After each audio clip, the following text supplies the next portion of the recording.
Est-ce qu'il y a quand même en France, est-ce que vous reconnaissez qu'il y a des territoires abandonnés de la République où les forces de l'ordre ne vont Pourquoi utilisez-vous un mot comme reconnaissez? Vous croyez que je l'ai jamais nié? Parce que Manuel Valls j'étais déjà conseiller général dans une banlieue, que vous étiez encore à l'école de journaliste, donc je sais très bien ce que c'est que tout ça. L'État a abandonné les populations. Et maintenant, voici qu'il leur jette à la figure son propre abandon. Là où l'on a fermé les postes, là où on a fermé le commissariat de police, là où on a fermé l'antenne de sanitaire. On vient dire aux gens, mais comment ça se fait? En plus, vous osez ne pas être content.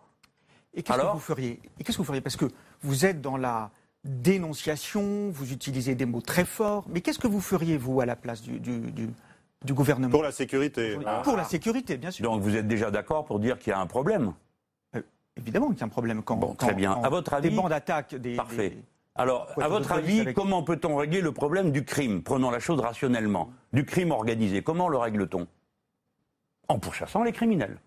Donc il faut pour ça du personnel. C'est de la répression. Qui soit fasse autre chose que de protéger une caméra à deux dans une voiture. D'accord? Quand il n'y a plus rien dans le quartier. C'est ce que demandent les syndicats de police. Les syndicats de police ont raison et la population demande une protection qui est due à n'importe qui dans ce pays. Vous devez pouvoir vous sentir protégé par la police, de même que vous pouvez vous sentir protégé par votre école, parce que vous apprenez, vos enfants sont élevés et soignés. Donc, monsieur, ma réponse est la suivante. Que faut-il faire? Petite A, le contraire de ce que fait Hollande, et le contraire de ce que veut faire Sarkozy, et le contraire de ce que veut faire Juppé. Bien sûr, tous veulent supprimer des postes de fonctionnaires. 300 000, a dit M. Sarkozy, 600 000, a dit M. Pas dans la police, dit-on. Pas dans la police. Pas dans la police. Alors, c'est ce qu'on entend. Dans l'éducation nationale?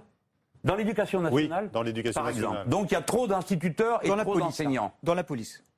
Non mais attendez. Pour l'instant, on reste sur Non, on ne reste pas, on ira où je veux. Si vous voulez bien, c'est quand même moi qui réponds. Oui, mais c'est quand même nous qui vous interrogeons. Oui, mais si vous voulez qu'on parle de la police, moi, je voudrais parler de la police parce que c'est l'actualité du jour. C'est l'actualité du jour, monsieur le maire. Oui, mais je suis en train de vous répondre. On ne peut pas faire de police sans policiers. Voilà ce que je vous réponds. Bon. Ça me semble être plein de bon sens. Parce qu'il faut combien de postes? Donc, si vous voulez supprimer... Combien de postes supplémentaires? Vous le saurez bientôt, car nous allons faire un point sur la sécurité. Et vous-même, vous rendez compte de l'absurdité de votre question? Non. Non, ah bon, je m'en rendais bien compte, sinon vous ne la poseriez pas. Manuel Valls annonce aujourd'hui que les véhicules dans ces quartiers sensibles auront un dispositif anti-caillassage. Est-ce que c'est une bonne mesure? Est-ce que ça va dans le bon sens?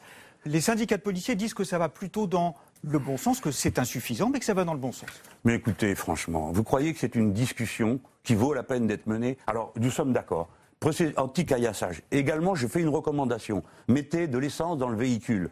J'ai oublié de dire une chose. S'ils ont des armes, si possible des munitions, mais il ne faut pas les utiliser dans n'importe quelle circonstance. Nous sommes en train d'enfoncer des portes ouvertes qui permettent de tourner autour du problème sans jamais le régler. Mesdames, messieurs, l'élection de 2017 a pour objet la question suivante. Qu'est-ce qui gouverne la société? Le marché? Est-ce que l'État doit être expulsé de partout? C'est vous qui pas vous, pardon, mais c'est ceux qui ont voulu à tout prix, n'est-ce pas, que l'État disparaisse de partout. On a dit qu'il était énorme, qu'il était ventripotent, on l'a traité de diplodocus, de tous les noms. Eh bien maintenant, vous êtes tous en train de pleurer sur les conséquences des décisions qui ont été prises. Il faut que l'État revienne dans ce pays, car la France est construite autour de son État. Et si vous voulez avoir des fonctionnaires de police qui n'aient plus peur et qui donc ne se comportent pas comme des gens qui ont peur, il faut qu'ils puissent exercer leur métier dans des conditions normales. Mais ce n'est pas la police qui maintient l'ordre. Je vous le redis, c'est la société qui le maintient elle-même parce qu'elle est en ordre. D'accord.